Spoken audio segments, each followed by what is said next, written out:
શહેરમાં સતત ચોથા દિવસે વરસાદ વરસી રહ્યું છે। સવારથી જ વરસાદની શરૂઆત થઈ ચૂકી છે। અનેક વિસ્તારોમાં પાણી વહેતા થયા છે। માનસરોવરમાં 1.5 થી 2 ફૂટ પાણીના સ્તર ઊંચા આવ્યા છે। વાતાવરણમાં ઠંડક પણ જોવા મળી રહી છે।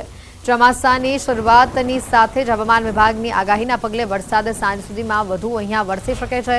3 દિવસમાં 4 ઇંચ ઉપરાંતનો વરસાદ પડ્યો હોવાની વિગત છે।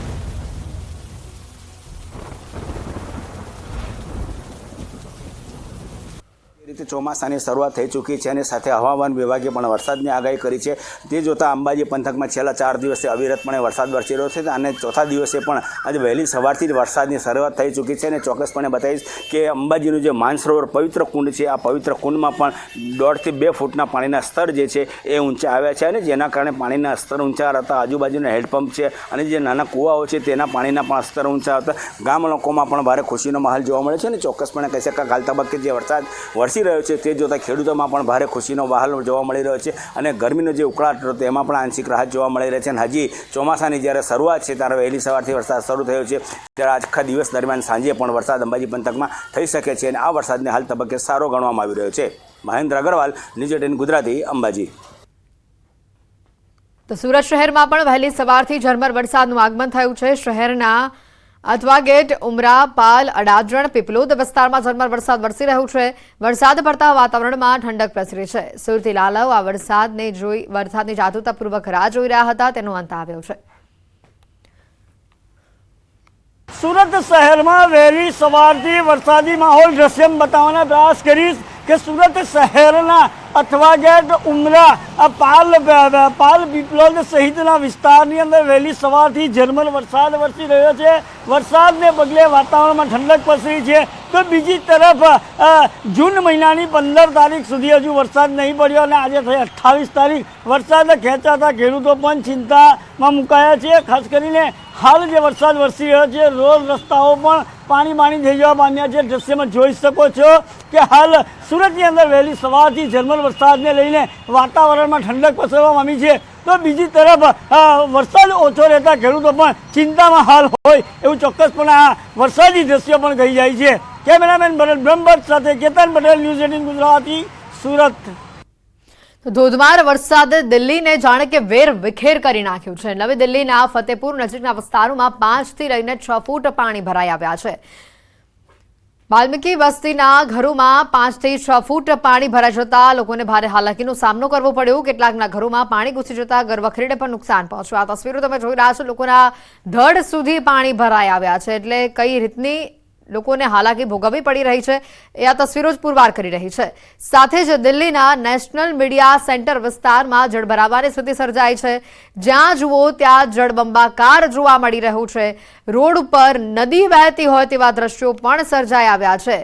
તો સાથે જ દિલ્હીમાં જે વરસાદ વરસી રહ્યો છે તેના પગલે વાહન ચાલકોને પણ ભારે મુશ્કેલી વેઠવી પડી રહી હશે। इस वक्त हमारी मौजूदगी है नेशनल मीडिया सेंटर के सामने, रायसीना रोड है और यहाँ आप देखें जहाँ मैं खड़ी हूँ मेरे घुटने से थोड़ा नीचे बस पानी रह गया है और ये पानी जो है तीनों रोड से भरकर यहाँ पर इस तरीके का बना हुआ है। आप देख रहे हैं जो लोग फुटपाथ पर भी चल रहे हैं उनके पास, उनके पैरों तक भी पानी पहुँचा हुआ है और मैं सड़क पर हूँ और यहाँ आप देखें कि जो गाड़ियाँ आ रही हैं उससे अंदाज़ा लगेगा कि कितना पानी यहाँ पर भरा हुआ है। आप देख रहे हैं कि मैं बिल्कुल सड़क पर चल रही हूँ पर ऐसा लग रहा होगा कि मैं कहीं पानी की किसी जगह पर हूँ और यहाँ आप देखें कि मेरे घुटने से तकरीबन टच होता हुआ पानी है इस पूरी सड़क का। जहाँ लोग जो हैं, जो फुटपाथ पर चल रहे हैं वो भी ऐसे चल रहे हैं जहाँ पर पूरा पानी भर गया है।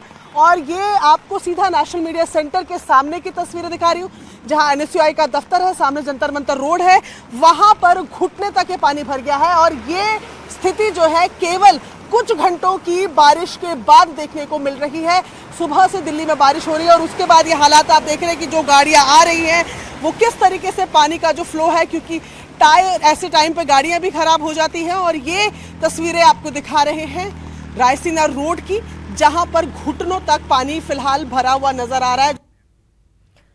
ભારે વરસાદના કારણે દિલ્હીમાં જળભરાવાની જે સ્થિતિ ઊભી થઈ રહી છે ત્યારે સુપ્રીમ કોર્ટ નજીકના મેટ્રો સ્ટેશન પર પણ પાણી ભરાયા છે। પાણી ભરાતા વાહન ચાલકોને હાલાકીનો સામનો કરવો પડી રહ્યો છે। દિલ્હીમાં હાલ વરસાદે જે વેરવિખેર પરિસ્થિતિ કરી નાખી છે। જે વિસ્તારમાં જુઓ ત્યાં પાણી જ પાણી નજરે પડી રહ્યું છે। રસ્તા પર નદી વહેતી હોય તેવી આ તસવીરો દિલ્હીથી સામે આવી રહી છે। ત્યારે દિલ્હીમાં જે જળ ભરાવાની આ સ્થિતિના દ્રશ્યો સામે આવી રહ્યા છે। સુપ્રીમ કોર્ટ નજીકના મેટ્રો સ્ટેશન પરના દ્રશ્યો આપણે બતાવી રહ્યા છે કે જ્યાં પાણી ભરાવાની જે સ્થિતિ ઊભી થઈ છે, વાહન ચાલકો મુશ્કેલી વેઠવી રહ્યા છે, રાહદારીઓને પણ ભારે હાલાકી ભોગવવી પડી રહી છે। ધોધમાર વરસાદથી દિલ્હીના હાલ બેહાલ થઈ ચૂક્યા છે।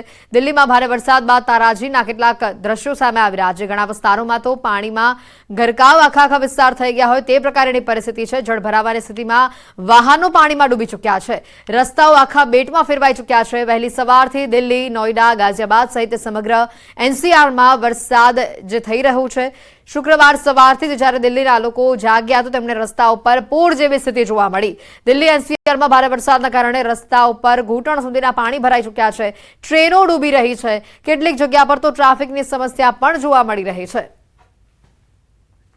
આ તસવીરો આપને પહેલી જે બતાવી રહ્યા છે, જેમાં આપ જે ઓરેન્જ ભાગ જોઈ રહ્યો છો તે કોઈ જમીન કે દિવાલ કે ફૂટપાથની પટ્ટી નથી, તે એક ટ્રક હતી જે પાણીમાં લગભગ પોણા ભાગની ડૂબી ગઈ હતી।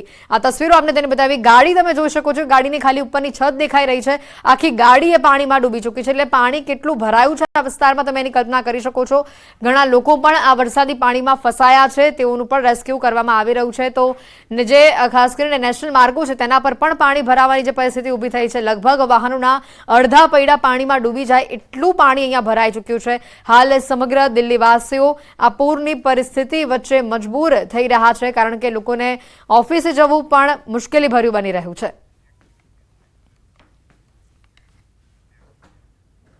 અન્ય સમાચારો પર જોઈએ તો પોલીસ સ્ટેશનમાં બીજેપી નેતાનો જન્મદિવસની ઉજવણી કરવામાં આવી। ડીસીપી કાનન દેસાઈની ઓફિસનો હાલ આ વિડીયો વાયરલ થઈ રહ્યો છે। બીજેપી નેતા હિમાંશુ ચૌહાણના જન્મદિવસની ઉજવણીની કેટલીક તસવીરો સામે આવી છે। આ તસવીરો તમે જોઈ રહ્યા છો। ડીસીપીની હાજરીમાં જ પોલીસ સ્ટેશનમાં જન્મદિવસની ઉજવણી થઈ। કેટલાક પીઆઈ પણ આ સેલિબ્રેશનમાં હાજર રહ્યા હતા। પોલીસ સ્ટેશનમાં ઉજવણી થતા ઘણા સવાલો ઉઠી રહ્યા છે। ખુદ ડીસીપીની હાજરીમાં જ આવો વિડીયો વાયરલ થતા અનેક સવાલો ઉભા થઈ રહ્યા છે। ન્યૂઝ 18 પણ આ મામલે સવાલ કરી રહ્યું છે। ડીસીપીની ઓફિસમાં બીજેપી નેતાની જન્મદિવસની ઉજવણી કઈ રીતે પોસિબલ છે, અને પણ ડીસીપીની હાજરીમાં અહીંયા જન્મદિવસની ઉજવણી કરાઈ રહી છે। પોલીસ સ્ટેશનમાં કેમ આ પ્રકારની ઉજવણી કરવામાં આવી તે સૌથી મોટો સવાલ છે।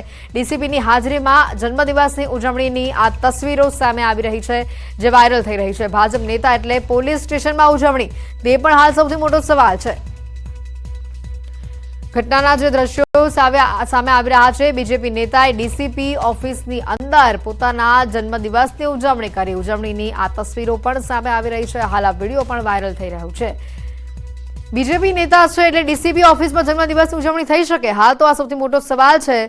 ત્યારે આ તસવીર જ્યારે વાયરલ થઈ છે, આ વિડીયો વાયરલ થયો છે, ત્યારે તેને લઈને ઘણા સવાલ ઉભા થઈ રહ્યા છે। ઋત્વેજ અમારી સાથે સંવાદદાતા ફોન લાઈન પર જોડાઈ ચૂક્યા છે। ઋત્વેજ, આ વિડીયો વાયરલ થતા ઘણા સવાલ ઉભા થઈ રહ્યા છે, તેમાંથી સૌથી મોટો એ સવાલ એ છે કે બીજેપી નેતા એટલા માટે ડીસીપીની ઓફિસમાં જન્મદિવસની ઉજવણી? જી, વાત કરીએ તો જે પ્રકારે વિડીયો વાયરલ થયો છે, ખૂબ જ ગંભીર બાબત કહી શકાય। એક ડીસીપી કક્ષાના જે અધિકારી છે તેમના ત્યાં આ પ્રકારે જે બર્થડે સેલિબ્રેશન કરવામાં આવી રહ્યું છે, અને એ પણ બીજેપીના કાર્યકર્તા નો બર્થડે હોવાનું જાણવા મળી રહ્યું છે। જો કે મહત્વની બાબત એ છે કે ડીસીપીની સાથે સાથે કેટલાક જે પીઆઈ છે તે પણ નજરે જોવા મળી રહ્યા છે। એટલે એક સૌથી ગંભીર બાબત કહી શકાય કે એક તરફ જ્યારે અનેક જગ્યાએ આ પ્રકારના વિડીયો વાયરલ થતા હોય છે, કેટલીક વખત જે તલવાર છે અથવા તો અન્ય કોઈ તીક્ષ્ણ હથિયાર વડે જે કેક કટિંગ કરીને બર્થડે સેલિબ્રેશન કરવામાં આવતું હોય, જાહેરમાં સેલિબ્રેશન કરવામાં આવતું હોય, તો પોલીસ દ્વારા કાર્યવાહી કરવામાં આવતી હોય છે। અને જો આ જ પ્રકારનું ઓફિસ છે તે પોલીસની ઓફિસ, આ જ પ્રકારની જે સેલિબ્રેશન છે તે પોલીસની ઓફિસમાં કરવામાં આવે તે કેટલા અંશે વ્યાજબી કહી શકાય, તે એક સૌથી મોટો સવાલ છે।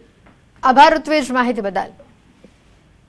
આ ઘટનાની જે આ તસવીરો સામે આવી રહી છે, જે વિડીયો સામે આવી રહ્યું છે, ઘણા સવાલો આ વિડીયોને લઈને ઉભા થઈ રહ્યા છે। સૌથી મોટી વાત તો એ છે કે ડીસીપીની કચેરીની અંદર આ પ્રકારે જન્મદિવસની ઉજવણી થઈ, અને બીજેપી નેતા છે એટલા માટે તેઓની કચેરીમાં જન્મદિવસની ઉજવણી થઈ।